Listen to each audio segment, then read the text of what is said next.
사건과 사고가 발생하면 제일 먼저 달려가는 그들, 우리는 영웅이라고 부릅니다. 참사로 유가족과 부상자, 목격자 그리고 응급 구조자 등이 겪는 트라우마는 상당할 것으로 예상됩니다. 살아있는데도 구조하지 못한다는 거? 평생 동안 안고 가는 것. 나는 프로니까 이런 식으로 하고 받아들이고 있는데 사람이기 때문에 오히려 지금 무감각한 게 더 위험할 수도 있다. 이태원 참사 현장에 출동했던 소방관의 죽음은 단순한 개인의 비극이 아니었습니다. 국민의 생명을 살리려다가 얻은 트라우마로 소방관이 사망하는 일이 없도록 시스템을 만드는 것이 굉장히 중요하다. 업무 중 누적되는 그들의 상처, 비극의 고리를 끊어낼 수 있는 방안을 생각해 봅니다.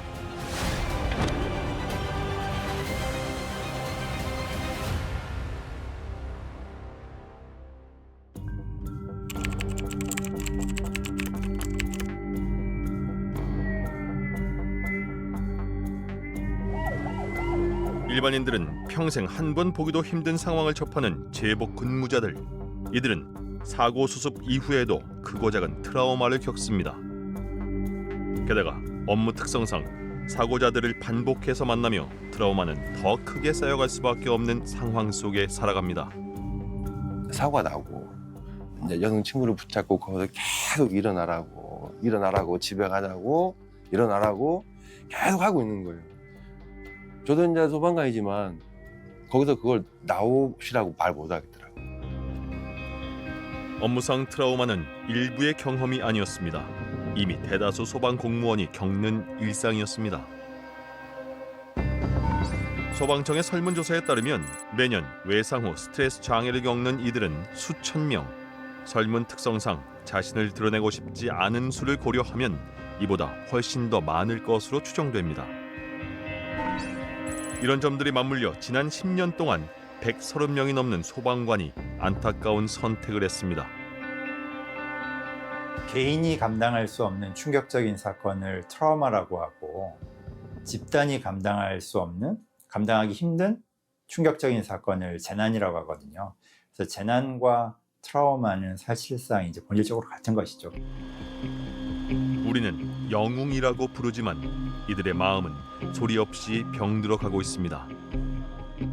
제일 처음에 PTSD를 느끼게 된 건요. 어두운 방 안에 환자분 목을 메고 천장에 목이 맨 상태로 다리가 이제 떠 있는 거였죠. 근데 그거를 보고 나서 집에서도 제가 이제 화장실을 가려고 문을 딱 열는다고 손잡이를 딱 잡았는데 안에서 제 가족이 이제 목을 메고 있을 것 같다는 그런 이제 막 느낌이 쫙 오는 거죠. 3년 정도 좀 이렇게 지속이 됐어요.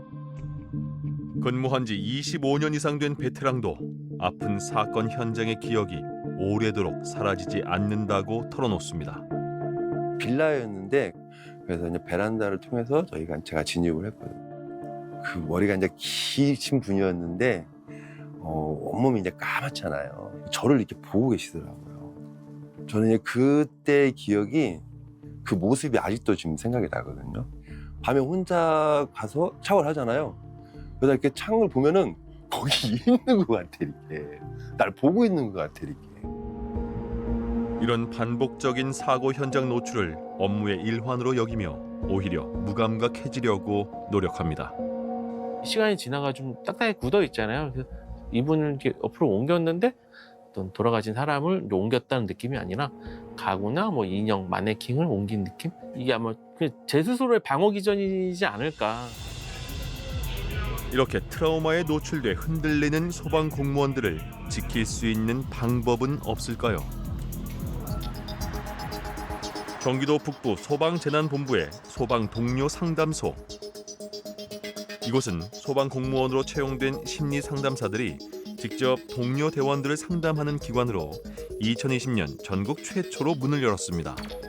소방 공무원들의 심신 건강의 필요성을 절실히 느끼면서 2017년 4월에 비상설 TF팀을 시작으로 해서 2020년 1월부터 현 위치에 동료 상담사를 개청하고 이후부터 이제 직원들의 동료 상담을 위주로 이제 업무를 진행하고 있습니다. 이 직업을 갖기 전에는 동료가 상담을 해주기에 부담이 없어 치료 효과도 높고 거부감도 덜합니다. 그런 부분들이 우리가 실제로 트라우마에 시달리다 속내를 털어놓으며 상처 치유를 경험하는 일이 많다고 합니다. 제일 중요한 게 일단 자기의 마음속에 있는 이야기를 꺼내야 된다 그러더라고요. 그 얘기를 듣고 나서는 이제 제가 어떤 현장에서 어떤 걸 겪었을 때 그런 상황이라든지 제 느낌이라든지 이런 거를 좀 많이 동료들한테 얘기를 했던 것 같아요. 소방 동료 상담소에서는 소방대원들의 일상 속 지친 심신을 위로하기 위해 다양한 프로그램들을 운영하고 있는데요. 이곳을 찾는 이들은 어떤 어려움을 이야기할까요? 지금 일상생활에서 망자라든가 아니면 어떤 아주 끔찍한 어떤 훼손된 사체라든가 이런 것들을 보는 일이 사실 현대사회는 거의 없죠. 근데 신규 소방관들은 그런 것들을 처음에 맞닥뜨릴 때 또 그런 부분이 있고요. 또 많은 경력이 있으신 분들은 오히려 그런 부분들이 계속해서 누적되다 보니까 이제 나중에 불면증이라든가 PTSD 증상을 나타나는 경우가 또 많이 있습니다. 이쪽으로 따라오시면서요. 정신적 스트레스를 해소하고 트라우마에 효과가 있는 각종 치료도 진행 중입니다. 양측성 안구 운동 자극을 주는 거거든요. 그 과정을 통해서 내가 가지고 있는 트라우마틱한 생각과 이 안구 운동을 통해서 같이 이제 소거하는 과정이라고 할 수 있겠습니다. 상담소를 찾은 이들이 가장 많이 호소하는 스트레스 증상은 수면 장애. 이를 해결하기 위해 수면 분석을 진행합니다. 자는 동안에 자율신경계의 변화도를 추적을 할 수 있고 그리고 또 움직임 센서, 피부 온도 센서 이런 것들이 다 부착되어 있기 때문에 실제로 얼마나 깊이 잠드는지 그리고 이런 신체가 회복되는 그런 잠이 얼마나 이제 수면 동안 유지가 되는지 다 파악이 가능합니다. 불안함을 털어내고 마음의 평온을 찾는 것도 중요합니다. 이곳에선 자연 속에서 치유받는 기분을 느낄 수도 있습니다. 몸과 마음을 안정시키고 이완을 하기 위한 그런 목적으로 만들어진 공간입니다. 그래서 빛도 좀 어둡고 조용하게 이렇게 쉴 수 있는 장소로 구성이 되어 있습니다. 계속해서 누적되는 업무 피로와 트라우마들은 일상 속 무기력으로 발현됩니다. 있는 기법이긴 한데 제가 기존의 그냥 클래스 분들은 좀 이렇게 설레서 오시는데 살짝 기대가 없이 오시는 느낌이긴 했어서 처음에 되게 놀랐어요. 전혀 그냥 기대가 없고 어떻게 보면 좀 에너지도 없고 그냥 이렇게 찍찍찍. 예술 테라피를 통해 조금씩 찾는 마음의 여유. 작품 속에서도 소방대원들의 직업 의식만은 살아있는 것 같습니다. 이렇게 소심하고 기대가 낮아서 될까 했지만 작품은 진짜 너무 좋으세요. 좀 재밌는 거는 확실히 붉은 빛이 좀 많이 나오는 것 같긴 해요. 최근 옥상에 마련한 글램핑은 가족 동반 프로그램으로 소소한 휴식을 즐길 수 있어 인기 만점입니다. 단순히 상담만 하는 게 아니라 심신 안정을 할 수 있는 그런 각종 프로그램들도 다 이용을 하시거든요. 직원들의 만족도가 굉장히 높았고요. 그리고 현재도 이제 다양한 프로그램을 개발하고 또 운영하려고 계속 진행하고 있는 중입니다. 이런 노력 덕분에 소담센터를 찾는 이들이 많이 늘어난 것으로 나타났습니다. 동료이기에 나눌 수 있는 고통의 무게, 함께하면 가벼워집니다. 이런 지원을 통해 현장을 누비는 대원들의 고통이 덜어지길 기대해 봅니다. 조금이라도 마음이 어려울 때 가장 옆에 가까이 있는 공간이 있다는 걸 좀 기억을 해줬으면 좋겠고요. 그리고 힘들지 않아도 그냥 언제나 이제 쉬어갈 수 있는 그런 공간이 됐으면 좋겠습니다. 각종 지원 제도와 프로그램들이 있음에도 현장 인력들의 트라우마 치료가 여전히 어려운 이유는 무엇일까요? 소방관 구급대원이 있잖아요. 24시간 중에 한 현장에 나가 있는 게 한 바쁜 데는 한 20시간을 나가 있어요. 내가 지금 아픈가 안 아픈가를 소방관들이 스스로 진단을 못 해요. 이런 일을 계속 저희는 접하고 있으니까 한 번의 치료가 아니라 지속적인 어떤 관심이랑 치료가 필요하다는 걸 본인들 스스로가 인지해야 된다고 생각을 합니다. 전문가 역시 이 점을 지적합니다. 재난 참사 현장에 출동을 해서 직무를 한 사람들이 그런 트라우마의 영향을 전혀 받지 않았다라고 하는 건 옷을 입은 채로 물속을 지나가고 나서 자기는 옷이 젖지 않았다라고 하는 것과 똑같은 거예요. 그리고 내 옷이 젖었다라는 걸 인정을 하고 그 옷을 벗어서 잘 말린다든지 그런 이제 처리를 할 수 있는 것이 진정한 전문가의 태도거든요. 1년에 한 번뿐인 설문조사와 당직과 경무에 시달리는 소방대원들의 자발적 신청에 기대는 현 시스템의 개선이 절실한 상황입니다. 그렇다면 선진국의 경찰, 소방관, 응급대원 등의 정신건강관리는 어떻게 이루어지고 있을까요? 미국은 9.11 테러 현장에 투입된 사람들의 트라우마 후유증을 평생 추적하고 관리하는 자드로가법을 제정해 추적 관찰하고 있으며 캐나다의 경우 PTSD에 대한 장기적인 연구 진행과 함께 트라우마 지원 프로그램을 운영하고 있습니다. 영국 역시 비슷한 형태의 프로그램을 활용하고 있습니다. 참사 후유증을 겪는 이들을 치유하기 위해서는 땜질식 처방이 아니라 촘촘하고 책임 있는 제도와 시스템이 필요해 보입니다. 영국 같은 경우에요. 보건부에 속해 있는 공무원이 법원에도 가 있고 경찰에도 가 있고 공항에도 가 있고 특히 정신건강 쪽에는 여러 군데에 많이 파견을 가 있습니다. 왜냐하면 필요할 때가 있거든요. 하는 일에서 트라우마를 겪을 수밖에 없는 제복 근무자들, 이 정신건강 영역에서 언제든 도움을 받을 수 있는 각자의 시스템을 갖추는 것이 꼭 필요하다고 생각합니다. 국민의 생명과 재산을 지키며 불철주야 노력하는 또 다른 제복 근무자, 경찰관. 이들 역시 트라우마에서 자유로울 수 없습니다.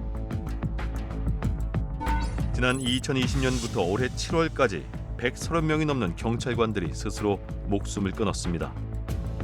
경찰청은 이 같은 극단적 선택의 가장 큰 원인으로 정신 건강을 지목하고 있습니다.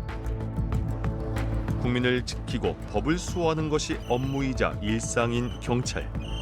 강한 모습을 보여야 하는 직업이기에 트라우마에 더 취약하다고 합니다. 그냥 일반인들은 평생 가도 한 번도 못 볼 만한 사건, 사고 이런 것들을 좀 접하셔야 되는 트라우마에 노출이 또 돼 있고 법적인 판단을 한다거나 생명을 구조한다거나 긴장이나 압박감 같은 것도 굉장히 높으시고요. 동료들도 다 같은 경험을 하는데 나만 유난을 떠는 게 아닌지 걱정돼서 참고 견디기도 합니다. 조직에서 또 안 좋게 보면 어떡하나, 인사상 불이익이 있으면 어떡하나, 동료가 나를 좀 이상한 사람으로 보면 어떡하나, 이런 시선에 대한 부담도 있고 본인이 좀 약해지면 안 된다, 내가 극복해내야 된다, 이런 마인드도 좀 강하시긴 한 것 같아요. 더 이상 스스로 판단이 아닌 전문가 진단을 통한 마음 점검이 필요한 상황입니다. 오늘 첫 방문인가요? 네네, 처음 왔어요. 막상 와서 오늘 상담하니까 좀 평범한 사람도 이제 힘들면 올 수 있는 곳이라고 충분히 생각이 들었어요.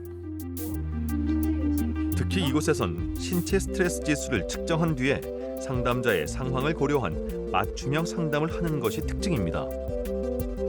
스트레스 좀 덜 받는 편이라고 생각했는데 상담 받으면서 생각지도 못한 스트레스에 대해서 알게 되기도 하고 좀 생각지도 못한 해소 방법에 대해서 알게 되기도 했는데 이런 노력 덕분에 직무 수행 과정에서 겪는 스트레스와 트라우마를 치유하기 위해 찾는 경찰관이 연평균 10,000명이 넘습니다.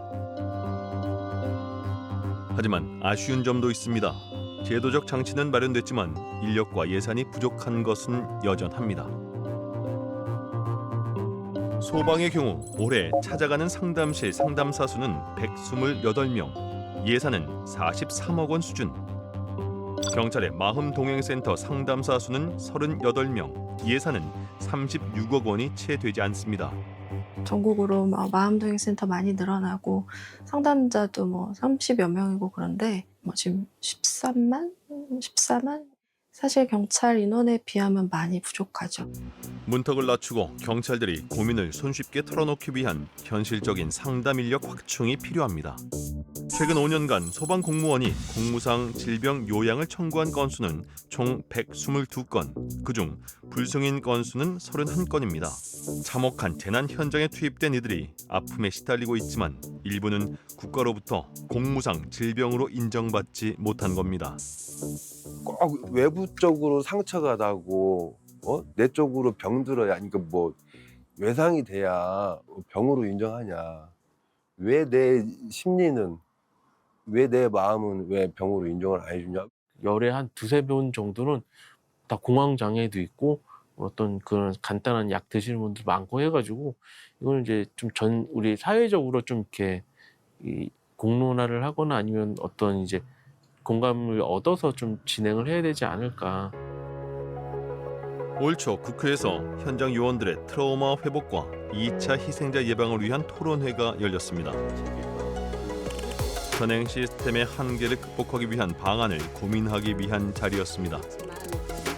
굉장히 큰 이제 재난들, 사건들이 발생을 하면 이 피해자, 생존자뿐만 아니고 거기 있었던 분들을 같이 코호트로 묶고 그분들의 심리 건강 문제들을 같이 중장기적으로 이제 쭉 관찰하고 케어하는 게 필요하고요. 이제 일종의 보험 체계라든지 여러 가지로 보장할 수 있는 체계를 만들어줘야지 가능할 것 같다는 생각이 듭니다. 지원과 네트워크가 갖춰져 가는 것들이 한 집단 안에서만 이루어지기가 어렵기 때문에 국가적, 사회적으로 감수성을 가지고 특히 고위험 집단에 대해서는 적극적인 대책을 마련해 줄 필요가 있다고 봅니다.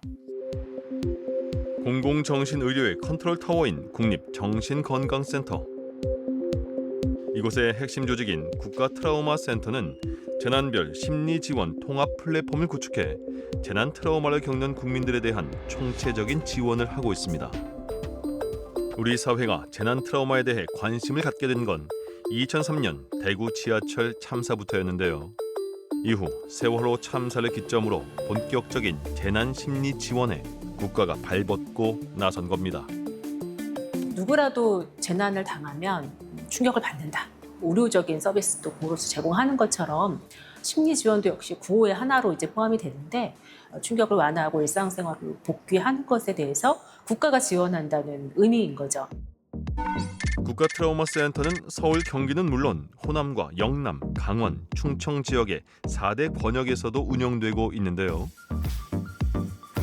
최우선 역할은 재난 현장에 있는 것, 자연재해와 대형 참사 현장에 통합심리지원단을 급파해 심리지원을 하는 겁니다. 먼저 재난 컨트롤 타워를 통해 1, 2차 경험자의 명단을 확보하고 심리지원 안내 문자를 발송한 뒤 비대면 전화 상담과 동시에 현장에서 대면 상담을 진행합니다. 지원 대상자도 피해자와 유족뿐 아니라 소방과 경찰 같은 재난 대응 인력, 일반 시민까지 확대했는데요. 이 모든 시스템은 트라우마 극복의 골든 타임을 지키기 위해서입니다. 초반에 한 3개월 안에 최대한 어떤 회복을 촉진시키는 거 이게 굉장히 중요하거든요. 내가 그걸 받을 지금 때가 아니다. 나는 뭐 진상 규명도 해야 되고 뭐 지금 더 중요한 것들이 더 많이 있다. 자꾸 그런 얘기를 많이들 하세요. 본인들이 중요하게 생각하는 그런 가치 있는 일들을 더 잘 해내시기 위해서라도 심리 지원을 병행하시면서 꼭 그러니까 자기 돌봄을 하시면서 그런 일들을 하셔야 된다. 덕분에 재난 발생부터 회복까지 대부분의 피해자들이 통합심리지원단의 도움을 받았습니다. 특히 최근엔 소방, 경찰과 같은 재난 대응 인력에 대한 지원을 확대하고 있습니다. 누가 생각하기에도 그 업무는 트라우마에 노출될 수밖에 없는 업무고 그건 개인의 소인이 아니라 업무 특성이기 때문에 그렇다고 이해하고 있잖아요. 예전에는 1차, 2차 경험자들에 비해서 3차 경험자는 조금 더 뒷전이 되었었던 것도 사실인데 이번에 여객기 참사만 해도 거의 동시에 이루어졌거든요. 현장에서 그들을 가장 먼저 만나는 곳, 바로 이 마음 안심 버스입니다. 대형 버스를 개조한 것으로 재난 현장에 파견해 즉시 지원이 이루어지도록 하는 건데요. 스트레스 검사를 시작으로 개인별, 집단별 심리 상담이 진행되도록 구성되어 있습니다. 재난 경험자들이나 재난 대응 인력이 좀 어수선한 재난 현장에서 잠시 벗어나서 안전하고 좀 편안한 환경에서 검사와 상담을 받을 수 있도록 보완된 이동식 이제 심리 상담소입니다. 또 재난 경험자분들이 또 궁금하신 부분들이나 증상에 대해서 좀 물어보고 싶으신 것들 이제 버스 내부에서 상담 받으실 수 있습니다. 재난 현장으로부터 벗어나 이곳 마음 안심 버스에 들어오는 것부터 치료의 시작으로 볼 수 있는데요. 혹시 좀 느끼시기에 요새 스트레스가 있는 편이세요? 살짝 있습니다. 살짝 있는 편이시고요. 스트레스 받는 정도는 정상 정도로 나오시기는 했는데 피로도 부분을 보면은 좀 피로도가 좀 많이 쌓여 있다고 나와 있기는 하거든요. 지난 7년간 마음 안심 버스를 이용한 국민들은 5,300여 명. 이들의 만족도는 10점 만점에 무려 9.5점이라고 합니다. 상태가 어떤지 좀 체크해 볼 수 있다는 게 가장 큰 목적인 것 같고요. 이용한 사람들의 반응 중에 기억나는 게 좀 있었나요? 이야기를 나눌 수 있는 것만으로도 좀 많이 도움이 됐다고 하시는 분들이 많았었습니다. 이곳에선 간단히 호흡을 조절하는 방법부터 위급한 상황에서의 지원 요청 방법 등도 알려줍니다. 재난 대응 인력이 아닌 한 개인으로서의 어려움을 국가가 돕겠다는 겁니다. 재난 트라우마를 극복하기 위해 여러분을 기다리고 있다는 걸 잊어선 안 되겠습니다. 탄수라고 늘 말씀을 드려요. 내가 노출된 만큼 영향을 받습니다. 트라우마를 경험한 사람들을 내가 대하는 일을 하는 사람들이야. 자신해서는 안 되고 이거는 그냥 산자의 영역으로 우리가 다 같이 이해해야 된다. 어쩌면 그동안 우리는 영웅의 상처를 영광의 상처로 여겼을지 모릅니다. 우리가 소방관이니까 무엇하고도 바꿀 수 없는 큰 가치라고 저는 생각을 하거든요.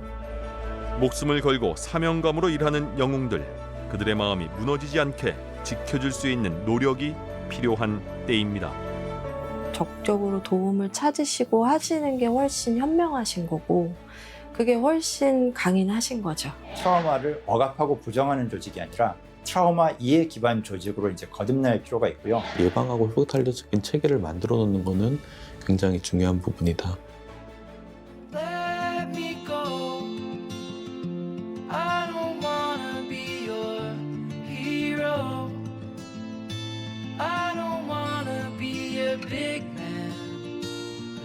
Fight with everyone else.